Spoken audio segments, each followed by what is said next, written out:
Hey, this is Hal Havins, and you're watching the Celluloid Show. How's it going, ladies and gentlemen? Nathan Hamilton, the son of Celluloid, back here at Days of the Dead, and I'm talking to Hal Havins. How's it going? Good, how you doing, man? From Sorority Babes in the Slimeball, Bowl-O-Rama, Witchtrap, Night of the Demons, bands had all kinds of great movies. Now, how did you get involved with Night of the Demons? Did you know Kevin before the thing or anything? No, it's just standard, there's Regular- a job, go audition. Just regular auditions? Yeah. All right, good deal. Now, with that many, characters on the set, there's got to be some good stories from just hanging around and doing stuff on set. You got anything funny that happened? Anything interesting that happened? Okay, well, I'll steal the Kevin story. A story All right. Kevin likes to tell. Phil Tanzini, I can't remember what character he played, but literally, his character is absolutely not funny in the film, but he's like the funniest guy you ever met. Right. So back then, there's this product called smoke cookies that you use to smoke a room and make it look soft. Right. They've decided now that the stuff's poison, so you can't use it anymore. But it made this blue smoke that would permeate your body. Right. Anytime you blew your nose for weeks, it was blue. God. So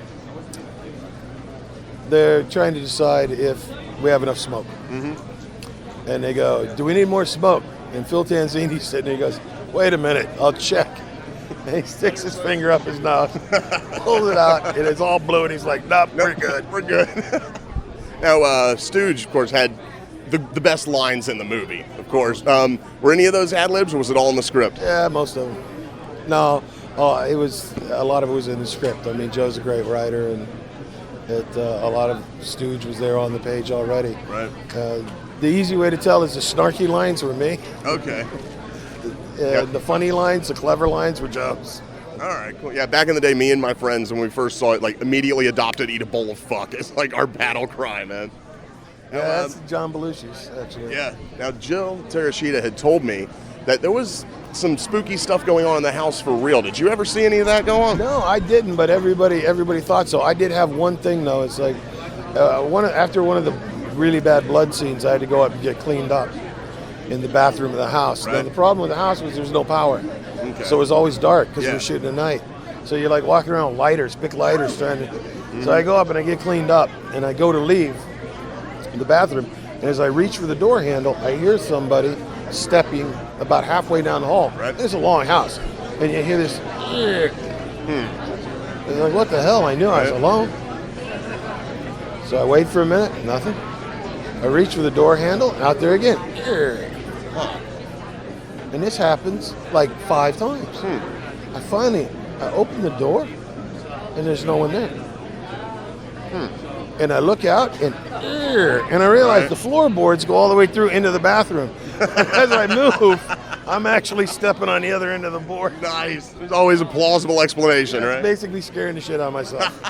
That's awesome. That was my only spooky story there. How was that makeup to wear? How long was the process to put it on? I actually didn't mind wearing the makeup. What I didn't like was getting it taken off.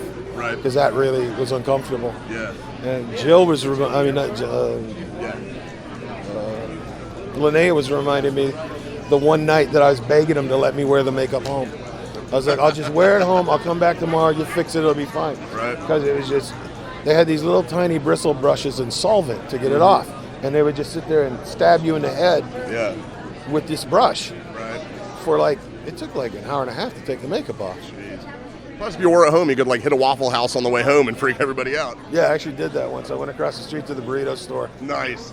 Very cool. Now, you worked with Kevin again on Witchtrap. Yeah. How was making that flick different from making Night of the Demons? It wasn't. It was the same kind of thing, It was just a small group, insular world, and you're doing your thing. And the thing is, Kevin is consistent. Yeah. Kevin is, I know he always laughs when I say it. He's like the prototype of a good director. Mm-hmm. I mean, no matter what's happening, he's always joking and calm. And so you follow your leader. Yeah. If your leader's cool and calm and collected, then you're good. If he's going nuts or she's going nuts, then you're worried, Right. So yeah, but it was pretty much the same environment because Kevin just keeps that environment going, Yeah. That was a hell of a fight scene you had in that flick. Do you have any kind of stage combat or stunt training or anything like that? Yeah, actually, of course, stage combat, because when you're studying, you all go through that class. Right. And then I actually went to a stunt school before I went to LA. Cool.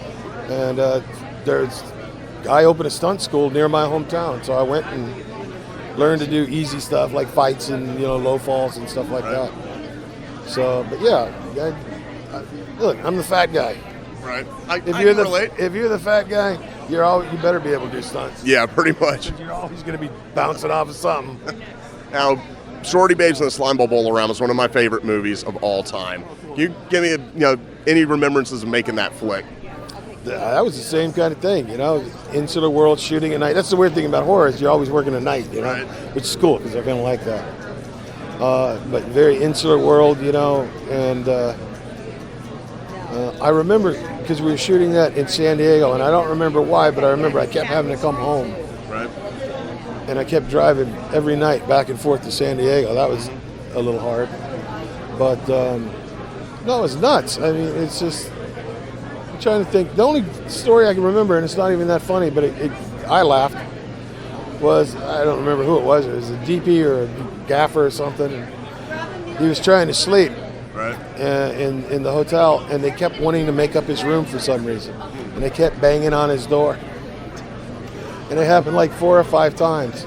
And he got fed up. And finally he calls him on the phone. He's like, fine, come make up the room if you're not going to let me sleep. And they're like, well, the maids have gone home. And the next thing I know, he is shoving his mattress out the balcony into the swimming pool.